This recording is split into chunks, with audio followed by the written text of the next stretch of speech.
Hi, and welcome back to the final installment of the Frankenstein Read Aloud.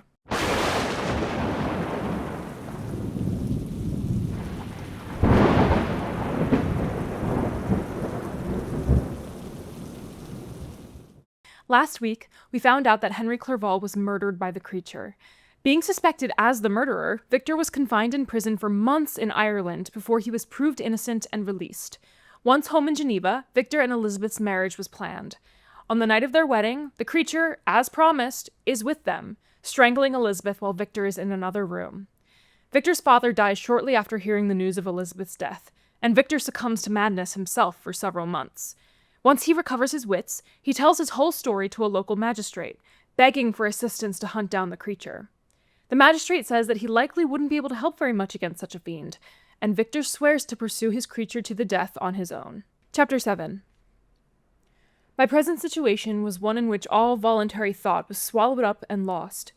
I was hurried away by fury. Revenge alone endowed me with strength and composure.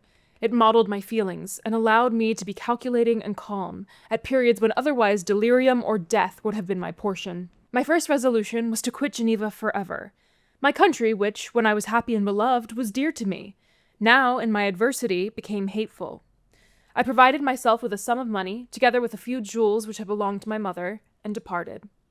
And now my wanderings began, which are to cease but with life. I have traversed a vast portion of the earth and have endured all the hardships which travelers in deserts and barbarous countries are wont to meet. How I have lived I hardly know. Many times have I stretched my failing limbs upon the sandy plain and prayed for death. But revenge kept me alive. I dared not die, and leave my adversary in being. When I quitted Geneva, my first labor was to gain some clue by which I might trace the steps of my fiendish enemy. But my plan was unsettled, and I wandered many hours around the confines of the town, uncertain what path I should pursue. As night approached, I found myself at the entrance of the cemetery where William, Elizabeth, and my father reposed. I entered it, and approached the tomb which marked their graves. Everything was silent, except the leaves of the trees, which were gently agitated by the wind. The night was nearly dark, and the scene would have been solemn and affecting even to an uninterested observer. The spirits of the departed seemed to flit around and to cast a shadow, which was felt but not seen, around the head of the mourner. The deep grief which this scene had at first excited quickly gave way to rage and despair. They were dead, and I lived. Their murderer also lived, and to destroy him I must drag out my weary existence. I knelt on the grass and kissed the earth, and with quivering lips exclaimed, "By the sacred earth on which I kneel, by the shades that wander near me, by the deep and eternal grief that I feel, I swear, and by thee, O night, and by the spirits that preside over thee, I swear to pursue the demon who caused this misery until he or I shall perish in mortal conflict. For this purpose I will preserve my life. To execute this dear revenge will I again behold the sun and tread the green herbage of earth, which otherwise should vanish from my eyes forever. And I call on you, spirits of the dead, and on you, wandering ministers of vengeance, to aid and conduct me in my work. Let the cursed and hellish monster drink deep of agony. Let him feel the despair that now torments me." I had begun my adjuration with solemnity, and an awe which almost assured me that the shades of my murdered friends heard and approved my devotion. But the furies possessed me as I concluded, and rage choked my utterance. I was answered through the stillness of night by a loud and fiendish laugh. It rung on my ears long and heavily. The mountains re-echoed it, and I felt as if all hell surrounded me with mockery and laughter. Surely in that moment I should have been possessed by frenzy, and have destroyed my miserable existence, but that my vow was heard, and that I was reserved for vengeance. The laughter died away, when a well-known and abhorred voice, apparently close to my ear, addressed me in an audible whisper. "I am satisfied, miserable wretch. You have determined to live, and I am satisfied." I darted towards the spot from which this sound proceeded, but the devil eluded my grasp. Suddenly the broad disk of the moon arose, and shone full upon his ghastly and distorted shape, as he fled with more than mortal speed. I pursued him, and for many months this has been my task. Guided by a slight clue, I followed the windings of the Rhone, but vainly. The blue Mediterranean appeared, and by a strange chance I saw the fiend enter by night and hide himself in a vessel bound for the Black Sea. I took my passage in the same ship, but he escaped, I know not how. Amidst the wilds of Tartary and Russia, although he still evaded me, I have ever followed in his track. Sometimes the peasants, scared by this horrid apparition, informed me of his path. Sometimes he himself, who feared that if I lost all trace I should despair and die, often left some mark to guide me. The snows descended on my head, and I saw the print of his huge step on the white plain. To you first entering on life, to whom care is new and agony unknown, how can you understand what I have felt and still feel? Cold, want, and fatigue were the least pains which I was destined to endure. I was cursed by some devil, and carried about with me my eternal hell, yet still a spirit of good followed and directed my steps, and, when I most murmured, would suddenly extricate me from seemingly insurmountable difficulties. Sometimes, when nature, overcome by hunger, sunk under the exhaustion, a repast was prepared for me in the desert, that restored and inspirited me. The fare was indeed coarse, such as the peasants of the country ate, but I may not doubt that it was set there by the spirits that I had invoked to aid me. Often, when all was dry, the heavens cloudless, and I was parched by thirst, a slight cloud would bedim the sky, shed a few drops that revived me, and vanish. I followed, when I could, the courses of the rivers, but the demon generally avoided these, as it was here that the population of the country chiefly collected. In other places, human beings were seldom seen, and I generally subsisted on the wild animals that crossed my path. I had money with me, and gained the friendship of the villagers by distributing it, or bringing with me some food that I had killed, which, after taking a small part, I always presented to those who had provided me with fire and utensils for cooking. My life, as it passed thus, was indeed hateful to me, and it was during sleep alone that I could taste joy. Oh, blessed sleep! Often, when most miserable, I sank to repose, and my dreams lulled me even to rapture. The spirits that guarded me had provided these moments, or rather hours, of happiness, that I might retain strength to fulfill my pilgrimage. Deprived of this respite, I should have sunk under my hardships. During the day, I was sustained and inspirited by the hope of night, for in sleep I saw my friends, my wife, and my beloved country. Again I saw the benevolent countenance of my father, heard the silver tones of my Elizabeth's voice, and beheld Clerval enjoying health and youth. Often, when wearied by a toilsome march, I persuaded myself that I was dreaming until night should come, and that I should then enjoy reality in the arms of my dearest friends. What agonizing fondness did I feel for them! How did I cling to their dear forms, as sometimes they haunted even my waking hours, and persuaded myself that they still lived! At such moments, vengeance, that burned within me, died in my heart, and I pursued my path towards the destruction of the demon more as a task enjoined by heaven, as the mechanical impulse of some power of which I was unconscious, than as the ardent desire of my soul. What his feelings were whom I pursued, I cannot know. Sometimes, indeed, he left marks in writing on the barks of the trees or cut in stone that guided me and instigated my fury. My reign is not yet over. These words were legible in one of these inscriptions. You live, and my power is complete. Follow me. I seek the everlasting ices of the north, where you will feel the misery of cold and frost to which I am impassive. You will find near this place, if you follow not too tardily, a dead hare. Eat and be refreshed. Come on, my enemy, we have yet to wrestle for our lives, but many hard and miserable hours must you endure until that period shall arrive. Scoffing devil! Again do I vow vengeance. Again do I devote thee, miserable fiend, to torture and death. Never will I omit my search until he or I perish, and then with what ecstasy shall I join my Elizabeth, and those who even now prepare for me the reward of my tedious toil and horrible pilgrimage. As I still pursued my journey to the northward, the snows thickened, and the cold increased in a degree almost too severe to support. The peasants were shut up in their hovels, and only a few of the most hardy ventured forth to seize the animals whom starvation had forced from their hiding places to seek for prey. The rivers were covered with ice, and no fish could be procured, and thus I was cut off from my chief article of maintenance. The triumph of my enemy increased with the difficulty of my labors. One inscription that he left was in these words: Prepare, your toil's only begun. Wrap yourself in furs and provide food, for we shall soon enter upon a journey where your sufferings will satisfy my everlasting hatred. My courage and perseverance were invigorated by these scoffing words. I resolved not to fail on my purpose, and, calling on heaven to support me, I continued with unabated fervor to traverse these immense deserts, until the ocean appeared at a distance, and formed the utmost boundary of the horizon. Oh, how unlike it was to the blue seas of the south! Covered with ice, it was only to be distinguished from land by its superior wildness and ruggedness. The Greeks wept for joy when they beheld the Mediterranean from the hills of Asia, and hailed with rapture the boundary of their toils. I did not weep, but I knelt down, and, with a full heart, thanked my guiding spirit for conducting me safely to the place where I hoped, notwithstanding my adversary's gibe, to meet and grapple with him. Some weeks before this period, I had procured a sledge and dogs, and thus traversed the snows with inconceivable speed. I know not whether the fiend possessed the same advantages, but I found that, as before I had daily lost ground in the pursuit, I now gained on him.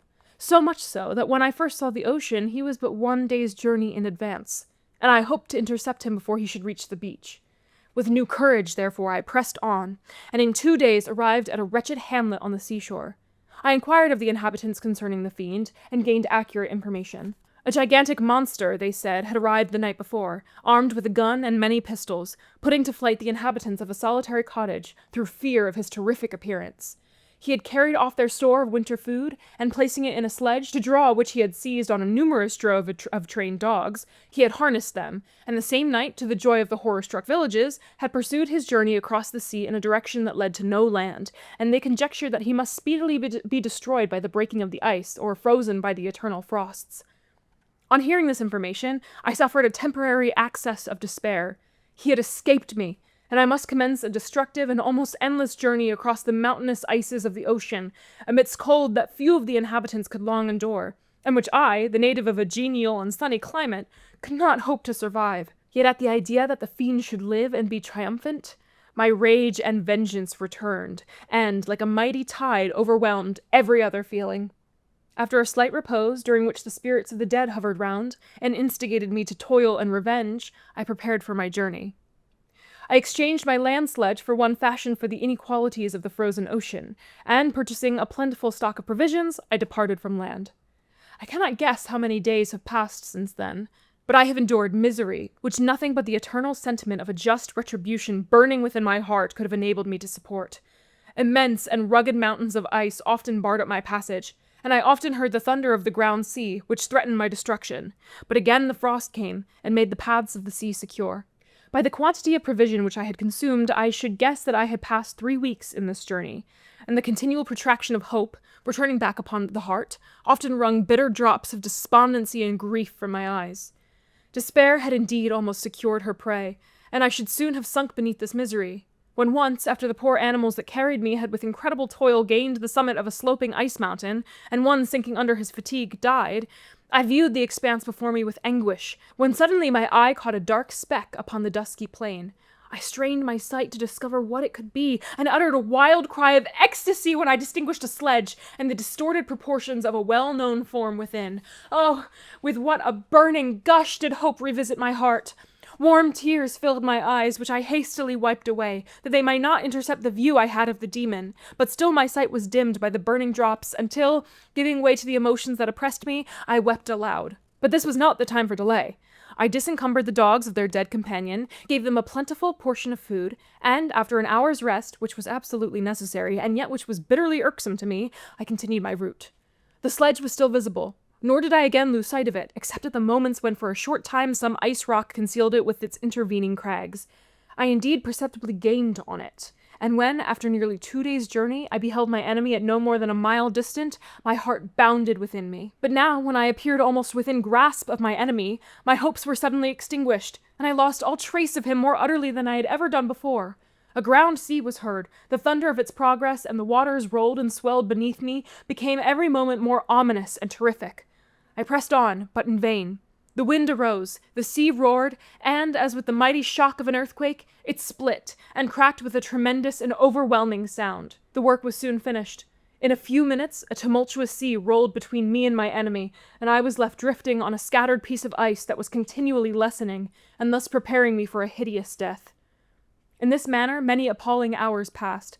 Several of my dogs died, and I myself was about to sink under the accumulation of distress when I saw your vessel riding at anchor and holding forth to me hopes of succor and life. I had no conception that vessels ever came so far north, and was astounded at the sight. I quickly destroyed part of my sledge to construct oars, and by these means was enabled, with infinite fatigue, to move my ice raft in the direction of your ship. I had determined, if you were going southward, still to trust myself to the mercy of the seas, rather than abandon my purpose. I hoped to induce you to grant me with a boat which I could still pursue my enemy, but your direction was northward. You took me on board when my vigor was exhausted, and I should soon have sunk under my mutilated hardships into a death which I still dread, for my task is unfulfilled. Oh, when will my guiding spirit, in conducting me to the demon, allow me the rest I so much desire? Or must I die, and he yet live? If I do, swear to me, Walton, that he shall not escape, that you will seek him and satisfy my vengeance in his death. Yet, do I dare ask you to undertake my pilgrimage, to endure the hardships that I have undergone? No, I am not so selfish. Yet, when I am dead, if he should appear, if the ministers of vengeance should conduct him to you, swear that he shall not live. Swear that he shall not triumph over my accumulated woes, and live to make another such a wretch as I am. He is eloquent and persuasive, and once his words had even power over my heart. But trust him not. His soul is as hellish as his form, full of treachery and fiend-like malice. Hear him not. Call on the manes of William, Justine, Clerval, Elizabeth, my father, and of the wretched Victor, and thrust your sword into his heart. I will hover near, and direct the steel aright. Walton, in continuation. August 26th, 17. You have read this strange and terrific story, Margaret, and do you not feel your blood congealed with horror, like that which even now curdles mine? Sometimes, seized with sudden agony, he could not continue his tale. At others, his voice broken, yet piercing, uttered with difficulty the words so replete with agony. His fine and lovely eyes were now lighted up with indignation, now subdued to downcast sorrow and quenched in infinite wretchedness. Sometimes he commanded his countenance and tones, and related the most horrible incidents with a tranquil voice, suppressing every mark of agitation. Then, like a volcano bursting forth, his face would suddenly change to an expression of the wildest rage, as he shrieked out imprecations on his persecutor. His tale is connected, and told with an appearance of the simplest truth. Yet I own to you that the letters of Felix and Safie which he showed me, and the apparition of the monster seen from our ship, brought me to a greater conviction of the truth of his narrative than his asseverations, however earnest and connected. Such a monster, then, has really existence. I cannot doubt it, yet I am lost in surprise and admiration. Sometimes I endeavored to gain from Frankenstein the particulars of his creature's formation, but on that point he was impenetrable. "Are you mad, my friend?" said he. "Or whither does your senseless curiosity lead you? Would you also create for yourself and the world a demoniacal enemy? Or to what do your questions tend? Peace, peace, learn my miseries, and do not seek to increase your own." Frankenstein discovered that I made notes concerning his history. He asked to see them, and then himself corrected and augmented them in many places, but principally in giving the life and spirit to the conversations he held with his enemy. "Since you have preserved my narration," said he, "I would not that a mutilated one should go down to posterity." Thus has a week passed away, while I have listened to the strangest tale that ever imagination formed. My thoughts and every feeling of my soul have been drunk up by the interest for my guest, which this tale and his own elevated and gentle manners have created. I wish to soothe him, yet can I counsel one so infinitely miserable, so destitute of every hope of consolation, to live? Oh no! The only joy that he can now know will be when he composes his shattered feelings to peace and death. Yet he enjoys one comfort, the offspring of solitude and delirium. He believes that, when in dreams, he holds converse with his friends, and derives from that communion consolation for his miseries, or excitements to his vengeance, that they are not the creations of his fancy, but the real beings who visit him from the regions of a remote world. This faith gives a solemnity to his reveries that render them to me almost as imposing and interesting as truth. Our conversations are not always confined to his own history and misfortunes. On every point of general literature he displays unbounded knowledge, and a quick and piercing apprehension. His eloquence is forcible and touching, nor can I hear him when he relates a pathetic incident or endeavors to move the passions of pity or love without tears. What a glorious creature must he have been in the days of his prosperity, when he is thus noble and godlike in ruin? He seems to feel his own worth and the greatness of his fall. "When younger," said he, "I felt as if I were destined for some great enterprise. My feelings are profound, but I possessed a coolness of judgment that fitted me for illustrious achievements. This sentiment of the worth of my nature supported me, when others would have been oppressed, for I deemed it criminal to throw away in useless grief those talents that might be useful to my fellow creatures. When I reflected on the work I had completed, no less a one than the creation of a sensitive and rational animal, I could not rank myself with the herd of common projectors. But this feeling which supported me in the commencement of my career now serves only to plunge me lower into the dust. All my speculations and hopes are as nothing, and, like the archangel who aspired to omnipotence, I am chained in an eternal hell. My imagination was vivid, yet my powers of analysis and application were intense. By the union of these qualities I conceived the idea, and executed the creation of a man. Even now I cannot recollect without passion my reveries while the work was incomplete. I trod heaven in my thoughts, now exulting in my powers, now burning with the idea of their effects. From my infancy I was imbued with high hopes and a lofty ambition. But how have I sunk? Oh, my friend, if you had known me as I once was, you would not recognize me in this state of degradation. Despondency rarely visited my heart. A high destiny seemed to bear me on until I fell, never, never again to rise. Must I then lose this admirable being? I have longed for a friend. I have sought one who would sympathize with and love me. Behold, on these desert seas I have found such a one. But I fear I have gained him only to know his value, and lose him. I would reconcile him to life, but he repulses the idea. I thank you, Walton, he said, for your kind intentions towards so miserable a wretch, but when you speak of new ties and fresh affections, think you that any can replace those who are gone? Can any man be to me as Clerval was, or any woman another Elizabeth? Even where the affections are not strongly moved by any superior excellence, the companions of our childhood always possess a certain power over our minds, which hardly any later friend can obtain. They know our infantine dispositions, which, however they may be afterwards modified, are never eradicated, and they can judge of our actions with more certain conclusions as to the integrity of our motives. A sister or a brother can never, unless indeed such symptoms have been shown early, suspect the other of fraud or false dealing, when another friend, however strongly he may be attached, may, in spite of himself, be invaded with suspicion. But I enjoyed friends, dear not only through habit and association, but from their own merits, and wherever I am, the soothing voice of my Elizabeth and the conversation of Clerval will be ever whispered in my ear. They are dead, and but one feeling in such a solitude can persuade me to preserve my life. If I were engaged in any high understanding or design, fraught with extensive utility to my fellow creatures, then could I live to fulfill it. But such is not my destiny. I must pursue and destroy the being to whom I gave existence. Then my lot on earth will be fulfilled, and I may die. September 2nd. My beloved sister, I write to you, encompassed by peril, and ignorant whether I am ever doomed to see again dear England, and the dearer friends that inhabit it. I am surrounded by mountains of ice, which admit no escape, and threaten every moment to crush my vessel. The brave fellows, whom I have persuaded to be my companions, look towards me for aid, but I have none to bestow.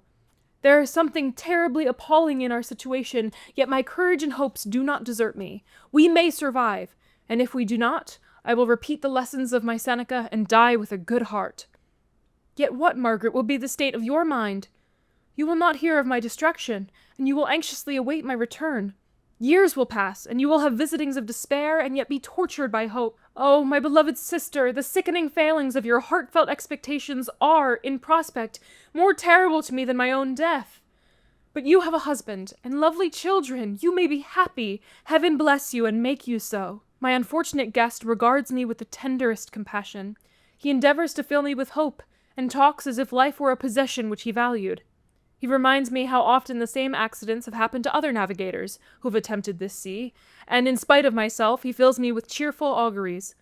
Even the sailors feel the power of his eloquence. When he speaks, they no longer despair. He rouses their energies, and, while they hear his voice, they believe these vast mountains of ice are molehills, which will vanish before the resolutions of man. These feelings are transitory. Each day's expectation delayed fills them with fear, and I almost dread a mutiny caused by this despair. September 5th. A scene has just passed of such uncommon interest that although it is highly probable that these papers may never reach you, yet I cannot forbear recording it. We are still surrounded by mountains of ice, still in imminent danger of being crushed in their conflict. The cold is excessive, and many of my unfortunate comrades have already found a grave amidst this scene of desolation. Frankenstein has daily declined in health. A feverish fire still glimmers in his eyes, but he is exhausted. And when suddenly roused to any exertion, he speedily sinks again into apparent lifelessness. I mentioned in my last letter the fears I entertained of a mutiny. This morning, as I sat watching the wan countenance of my friend, his eyes half closed and his limbs hanging listlessly, I was roused by half a dozen of the sailors, who desired admission into the cabin. They entered, and their leader addressed me. He told me that he and his companions had been chosen by the other sailors to come in deputation to me, to make me a demand which, in justice, I could not refuse. We were immured in ice, and should probably never escape, but they feared that if, as it was possible, the ice should dissipate, and a free passage be opened, I should be rash enough to continue my voyage, and lead them into fresh dangers, after they might happily have surmounted this. They desired, therefore, that I should engage with a solemn promise, that if the vessel should be freed, I would instantly direct my course southward. This speech troubled me. I had not despaired, nor had I yet conceived the idea of returning, if set free. Yet could I, in justice or even impossibility, refuse this demand? I hesitated before I answered, when Frankenstein, who had at first been silent, and indeed appeared hardly to have force enough to attend, now roused himself. His eyes sparkled, and his cheeks flushed with momentary vigor. Turning towards the men, he said, "What do you mean? What do you demand of your captain? Are you then so easily turned from your design? Did you not call this a glorious expedition? And wherefore was it glorious? Not because the way was smooth and placid as a southern sea, but because it was full of dangers and terror. Because, at every new incident, your fortitude was to be called forth, and your courage exhibited. Because danger and death surrounded, and these dangers you were to brave and overcome. For this was it a glorious, for this was it an honorable undertaking. You were hereafter to be hailed as the benefactors of your species, your name adored as belonging to brave men who encountered death for honor and the benefit of mankind. And now, behold, with the first imagination of danger, or, if you will, the first mighty and terrific trial of your courage, you shrink away, and are content to be handed down as men who had not strength enough to endure cold and peril, and so, poor souls, they were chilly, and returned to their warm firesides. Why, that requires not this preparation. Ye need not have come thus far, and dragged your captain to the shame of a defeat, merely to prove yourselves cowards. Oh, be men, or be more than men. Be steady to your purposes, and firm as a rock.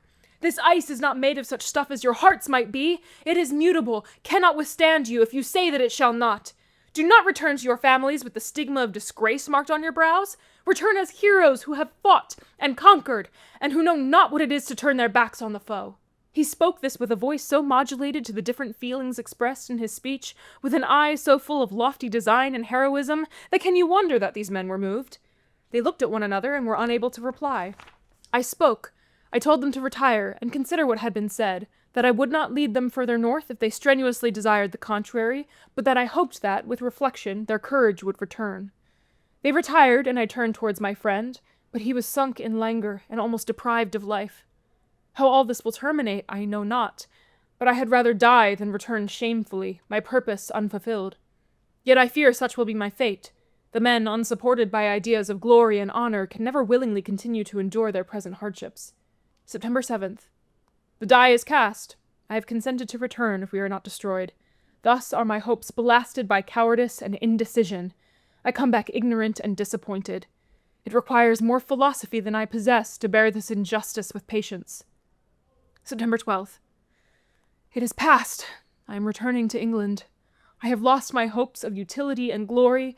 I have lost my friend. But I will endeavor to detail these bitter circumstances to you, my dear sister, and while I am wafted towards England and towards you, I will not despond.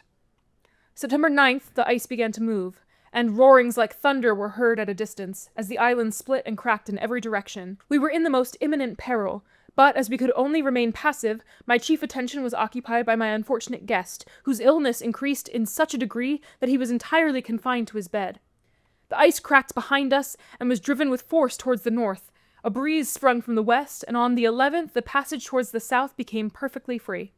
When the sailors saw this, and that their return to their native country was apparently assured, a shout of tumultuous joy broke from them, loud and long continued. Frankenstein, who was dozing, awoke and asked the cause of the tumult. "They shout," I said, "because they will soon return to England. Do you then really return?" "Alas, yes. I cannot withstand their demands. I cannot lead them unwillingly to danger." and I must return. Do so if you will, but I will not. You may give up your purpose, but mine is assigned to me by heaven, and I dare not. I am weak, but surely the spirits who assist my vengeance will endow me with sufficient strength." Saying this, he endeavored to spring from the bed, but the exertion was too great for him. He fell back and fainted. It was long before he was restored, and I often thought that life was entirely extinct. At length he opened his eyes, but he breathed with difficulty, and was unable to speak. The surgeon gave him a composing draught, and ordered us to leave him undisturbed. In the meantime, he told me that my friend had certainly not many hours to live. His sentence was pronounced, and I could only grieve and be patient. I sat by his bed watching him. His eyes were closed, and I thought he slept, but presently he called to me in a feeble voice, and, bidding me to come near, said, "Alas, the strength I relied on is gone. I feel that I shall soon die, and he, my enemy and persecutor, may still be in being. Think not, Walton, that in the last moments of my existence I feel that burning hatred and ardent desire of revenge I once expressed, but I feel myself justified in desiring the death of my adversary. During these last days I have been occupied in examining my past conduct, nor do I find it blamable. In a fit of enthusiastic madness I created a rational creature, and was bound towards him, to assure, as far as was in my power, his happiness and well-being. This was my duty. But there was another still paramount to that. My duties towards my fellow creatures had greater claims to my attention, because they included a greater proportion of happiness or misery. Urged by this view, I refused, and I did right in refusing, to create a companion for the first creature. He showed unparalleled malignity and selfishness. In evil, he destroyed my friends. He devoted to destruction beings who possessed exquisite sensations, happiness, and wisdom. Nor do I know where this thirst for vengeance may end. Miserable himself, that he may render no other wretched, he ought to die. The task of this destruction was mine, but I have failed. When actuated by selfish and vicious motives, I asked you to undertake my unfinished work, and I renew this request now, when I am only induced by reason and virtue. Yet I cannot ask you to renounce your country and friends to fulfill this task, and now that you are returning to England, you will have little chance of meeting with him. But the consideration of these points, and the well-balancing of what you may esteem your duties, I leave to you. My judgment and ideas are already disturbed by the near approach of death. I dare not ask you to do what I think is right, for I may still be misled by passion. That he should live to be an instrument of mischief disturbs me. In other respects, this hour, when I momentarily expect my release, is the only happy one which I have enjoyed for several years. The forms of the beloved dead flit before me, and I hasten to their arms. Farewell, Walton. Seek happiness in tranquillity, and avoid ambition, even if it be only the apparently innocent one of distinguishing yourself in science and discoveries. Yet why do I say this? I have myself been blasted in these hopes, yet another may succeed. His voice became fainter as he spoke, and at length, exhausted by his effort, he was sunk into silence. About half an hour afterwards he attempted again to speak, but was unable. He pressed my hand feebly, and his eyes closed forever, while the irradiation of a gentle smile passed away from his lips. "Margaret, what comment can I make on the untimely extinction of this glorious spirit? What can I say that will enable you to understand the depth of my sorrow? All that I should express would be inadequate and feeble. My tears flow. My mind is overshadowed by a cloud of disappointment. But I journey towards England, and I may there find consolation." I am interrupted. What do these sounds portend? It is midnight. The breeze blows fairly, and the watch on deck scarcely stir. Again. There is a sound as of a human voice, but hoarser. It comes from the cabin where the remains of Frankenstein still lie. I must arise and examine. Good night, my sister. Great God! What a scene has just taken place! I am yet dizzy with the remembrance of it. I hardly know whether I shall have the power to detail it. Yet the tale which I have recorded would be incomplete without this final and wonderful catastrophe. I entered the cabin where lay the remains of my ill-fated and admirable friend. Over him hung a form which I cannot find words to describe. Gigantic in stature, yet uncouth and distorted in its proportions. As he hung over the coffin, his face was concealed by long locks of ragged hair, but one vast hand was extended, in color and apparent texture like that of a mummy. When he heard the sound of my approach, he ceased to utter exclamations of grief and horror, and sprung towards the window. Never did I behold a vision so horrible as his face, of such loathsome yet appalling hideousness. I shut my eyes involuntarily. and endeavored to recollect what were my duties with regard to this destroyer. I called on him to stay. He paused, looking on me with wonder, and again turning towards the lifeless form of his creator, he seemed to forget my presence, and every feature and gesture seemed instigated by the wildest rage of some uncontrollable passion. "That is also my victim!" he exclaimed. "In his murder my crimes are consummated. The miserable series of my being is wound to its close. Oh, Frankenstein, generous and self-devoted being! What does it avail that I now ask thee to pardon me? I, who irretrievably destroyed thee by destroying all thou lovest. Alas, he is cold, he may not answer me." His voice seemed suffocated, and my first impulses, which had suggested to me the duty of obeying the dying request of my friend in destroying his enemy, were now suspended by a mixture of curiosity and compassion. I approached this tremendous being. I dared not again raise my looks upon his face. There was something so scaring and unearthly in his ugliness. I attempted to speak, but the words died away on my lips. The monster continued to utter wild and incoherent self-reproaches. At length, I gathered resolution to address him in a pause of the tempest of his passion. "Your repentance," I said, "is now superfluous. If you had listened to the voice of conscience and heeded the strings of remorse before you had urged your diabolical vengeance to this extremity, Frankenstein would have yet lived." "And do you dream?" said the demon. "Do you think that I was then dead to agony and remorse? He continued, pointing to the corpse, "he suffered not more in the consummation of the deed, oh, not the 10,000th portion of the anguish that was mine during the lingering detail of its execution. A frightful selfishness hurried me on, while my heart was poisoned with remorse. Think ye that the groans of Clerval were music to my ears? My heart was fashioned to be susceptible of love and sympathy, and when wrenched by misery to vice and hatred, it did not endure the violence of the change without torture, such as you cannot even imagine. After the murder of Clerval, I returned to Switzerland, heartbroken and overcome. I pitied Frankenstein. My pity amounted to horror. I abhorred myself. But when I discovered that he, the author at once of my existence and of its unspeakable torments, dared to hope for happiness, that while he accumulated wretchedness and despair upon me, he sought his own enjoyment in feelings and passions from the indulgence of which I was forever barred, then impotent envy and bitter indignation filled me with an insatiable thirst for vengeance. I recollected my threat, and resolved that it should be accomplished. I knew that I was preparing for myself a deadly torture, but I was the slave, not the master of an impulse, which I detested, yet could not disobey. Yet when she died, nay, then I was not miserable. I had cast off all feeling, subdued all anguish to riot in the excess of my despair. Evil thenceforth became my good. Urged thus far, I had no choice but to adapt my nature to an element which I had willingly chosen. The completion of my demoniacal design became an insatiable passion, and now it is ended. There is my last victim. I was at first touched by the expressions of his misery. Yet when I called to mind what Frankenstein had said of his powers of eloquence and persuasion, and when I again cast my eyes on the lifeless form of my friend, indignation was rekindled within me. "Wretch," I said, "it is well that you come here to whine over the desolation that you have made. You throw a torch into a pile of buildings, and when they are consumed you sit among the ruins and lament the fall. Hypocritical fiend! If he whom you mourn still lived, still would he be the object. Again would he become the prey of your accursed vengeance. It is not pity that you feel. You lament only because the victim of your malignity is withdrawn from your power." "Oh, it is not thus!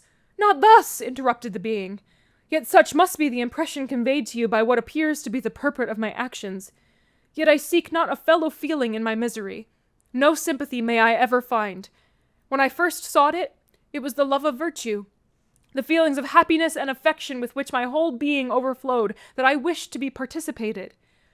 But now that virtue has become to me a shadow, and that happiness and affection are turned into bitter and loathing despair, in what should I seek for sympathy? I am content to suffer alone, while my suffering shall endure. When I die, I am well satisfied that abhorrence and opprobrium should load my memory. Once my fancy was soothed with dreams of virtue, of fame, and of enjoyment. Once I falsely hoped to meet with beings who, pardoning my outward form, would love me for the excellent qualities which I was capable of bringing forth. I was nourished with high thoughts of honor and devotion. But now vice has degraded me beneath the meanest animal. No crime, no mischief, no malignity, no misery can be found comparable to mine. When I call over the frightful catalogue of my deeds, I cannot believe that I am he whose thoughts were once filled with sublime and transcendent visions of the beauty and the majesty of goodness. But it is even so. The fallen angel becomes a malignant devil. Yet even that enemy of God and man had friends and associates in his desolation. I am quite alone. You, who call Frankenstein your friend, seem to have a knowledge of my crimes and his misfortunes. But in the detail which he gave you of them, he could not sum up the hours and months of misery which I endured, wasting in impotent passions. For whilst I destroyed his hopes, I did not satisfy my own desires. They were forever ardent and craving. Still I desired love and friendship, and I was still spurned. Was there no injustice in this? Am I to be thought the only criminal, when all humankind sinned against me? Why do you not hate Felix, who drove his friend from the door with contumely? Why do you not execrate the rustic who sought to destroy the Saviour of his child? Nay, these are virtuous and immaculate beings. I, the miserable and the abandoned, am an abortion, to be spurned at and kicked and trampled on. Even now my blood boils at the recollection of this injustice. But it is true that I am a wretch. I have murdered the lovely and the helpless. I have strangled the innocent as they slept, and grasped to death his throat who never injured me or any other living thing. I have devoted my Creator, the select specimen of all that is worthy of love and admiration among men, to misery. I have pursued him even to that irredeemable ruin. There he lies, white and cold in death. You hate me, but your abhorrence cannot equal that with which I regard myself. I look on the hands which executed the deed. I think on the heart in which the imagination of it was conceived, and long for the moment when they will meet my eyes, when it will haunt my thoughts no more. Fear not that I shall be the instrument of future mischief. My work is nearly complete. Neither yours nor any man's death is needed to consummate the series of my being, and accomplish that which must be done, but it requires my own. Do not think that I shall be slow to perform this sacrifice. I shall quit your vessel on the ice raft which brought me hither, and shall seek the most northern extremity of the globe. I shall collect my funeral pile, and consume to ashes this miserable frame, that its remains may afford no light to any curious and unhallowed wretch who would create such another as I have been. I shall die. I shall no longer feel the agonies which now consume me, or be the prey of feelings unsatisfied yet unquenched. He is dead who called me into being, and when I shall be no more, the very remembrance of us both will speedily vanish. I shall no longer see the sun or stars, or feel the winds play on my cheeks. Light, feeling, and sense will pass away, and in this condition must I find my happiness. Some years ago, when the images which this world affords first opened upon me, when I felt the cheering warmth of summer, and heard the rustling of the leaves and the chirping of the birds, and these were all to me, I should have wept to die. Now it is my only consolation. Polluted by crimes and torn by the bitterest remorse, where can I find rest but in death? Farewell. I leave you, and in you the last of humankind whom these eyes will ever behold. Farewell, Frankenstein. If thou wert yet alive, and yet cherished a desire of revenge against me, it would be better satiated in my life than in my destruction. But it was not so. Thou didst seek my extinction, that I might not cause greater wretchedness, and if yet in some mode unknown to me, thou hast not yet ceased to think and feel, thou desirest not my life for my own misery. Blasted as thou wert, my agony was still superior to thine, for the bitter sting of remorse may not cease to rankle in my wounds until death shall close them forever. But soon, he cried with sad and solemn enthusiasm, I shall die, and what I now feel be no longer felt. Soon these burning miseries will be extinct. I shall ascend my funeral pile triumphantly, and exult in the agony of the torturing flames. The light of that conflagration will fade away. My ashes will be swept into the sea by the winds. My spirit will sleep in peace, or if it thinks, it will not surely think thus. Farewell. He sprung from the cabin window as he said this, upon the ice raft which lay close to the vessel. He was soon borne away by the waves, and lost in the darkness and distance. The end. In this last section of the novel, Frankenstein detailed his arduous journey of revenge through deserts and icy seas up to the present moment on the ship with Walton. Then Robert Walton takes over the narrative in his letters again, speaking of how Victor helped edit his notes on the story and how he tried to persuade the sailors to keep going north on their journey, despite wanting to go home. He made a rousing speech worthy of Henry V. Victor finally passed away, and then the creature visited one last time, giving one final moving speech to Robert, where he spoke of his plans to kill himself in the northernmost part of the world away from any living creature, thus finishing their joint tale. Whew, okay, how do you feel? That last section was so moving to me. Some of those passages are just so full of passionate and activating verbiage. It just moves me to tears when I read it. Okay, so you know the drill. Some questions. 1. What are the major themes of the book? Did it have a clear message, or is there room for dissent? Which of the themes that you pinpointed, because there's many, resonated most with you personally? What are you most interested in? 2. What purpose did Captain Walton serve as a character? And the frame story as a whole, and did you find it effective? 3. We kind of get character summaries right at the end of the book, both from Victor and the creature. It almost feels like Mary structured it like a court drama with closing statements for the jury before we give our verdict. Were you swayed one way or another? Are you on a side? Who was most moral and just or justified in their rage? Or is it more complex than that? What surprised you most about the novel? Especially if you came in with preconceived notions or only having seen one of the films or knowing the pop culture references. What did you enjoy and not enjoy about the book? And why? If you had to create a one-sentence logline for the book, what would it be? Similarly, if you were writing a recommendation for Frankenstein, kind of like one of those cards you see on the bookshelves that are like the employee recommendations, what would you write? That one can be a little longer than the logline. If you were going to adapt Frankenstein into a movie, what are the story beats that you would make sure were in there and you would not sacrifice? One of the most commonly repeated phrases in this novel is, "I cannot describe to you," or "I cannot describe to you my feelings, ... upon embarking on my adventure," or "I cannot describe to you my feelings on the situation," despite so much of the book being about feelings and describing them. Agony, despair, guilt, vengeance. It speaks to an emotional life larger than what words can convey. And it's not just Victor who uses that phrase. These men have large feelings and they are incredibly articulate, yet they cannot understand each other or always make others understand themselves. It is a deep wound in the story, being misunderstood.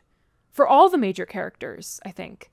And it is reflected in the writing. Also, I want to make sure everyone knows that Victor is young in this novel, even when he dies. It's really only been a handful of years from the time that he created the creature when he was like 20, I think, to then him dying. I don't think he's older than like 27 when he dies. And I think we sometimes lose track of that, especially in other adaptations. Usually Dr. Frankenstein, he's not even a doctor, Dr. Frankenstein is portrayed as older, which I don't necessarily think that's a bad thing, but I do think it's different. And I think that often gets lost in the sauce. So yeah, Victor Frankenstein is young.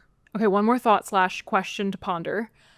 Fate starts to really... I mean, her strings are in the whole novel, but in this last section, Victor really starts to speak about the ghosts of his loved ones or their shadows kind of hanging over him and visiting them in his sleep.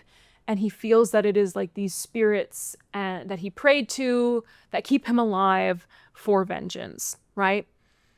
So I just want to have that open a larger question of how fate plays into the novel and Victor's own perspective versus things that he is directly responsible for. I do feel that his opinion kind of changes a little bit as he gets closer and closer to death. I think there is an element of like being driven by fate in the whole novel, but a little bit more so at the end where he doesn't feel like he's in control of his faculties as much. Especially after the death of Clerval and Elizabeth, and he is just driven by like divine spirits, essentially. And I do think that's a bit of a shift. Whoa, it's editing, Kenzie. this is the first time she's shown up. What I think I'm trying to say here about fate is that when we're at the end of our lives or when we're dealing with the consequences of earlier actions, I think we have a tendency to narrativize our life. I think narrativizing our life is not only a coping mechanism, but it's just like how humans have always made sense of the world and like created meaning for their lives. It's why religion exists. It's a narrativization of creation and why we're here and how we relate to one another. So I see why Victor is doing this, but I do want to draw attention to his over-reliance on fate, his over-reliance on, you know, these spirits and vengeance and all of these things, and his internal justification, because he starts to get away from like the guilt and the sadness that he has most of the book, which I also think it's important to note that he never really takes true responsibility for his actions, right? He feels guilty, he feels bad, and he feels all these terrible feelings, as he says at length, but he never takes true responsibility and accountability with action, right? Just with his emotions, which doesn't really help anybody. So I think that's interesting to note. But then at the end of the book, he doesn't even really have those feelings as much anymore. He's just like has this galvanized, he describes it as like a saint-like resolve towards his vengeance and this like divine justification for why he's gonna go pursue the creature to one or both of their ends. So I think that's just an interesting thing to observe and track about the character throughout the book, his relationship to accountability, which I think he has none at all, his relationship to like the feelings of guilt and personal responsibility that are just feelings, not actions. And then his like this third thing, which is his action of vengeance and revenge, which I suppose would be him taking accountability, but like in the worst, most fucked up way, which is killing his creature, right?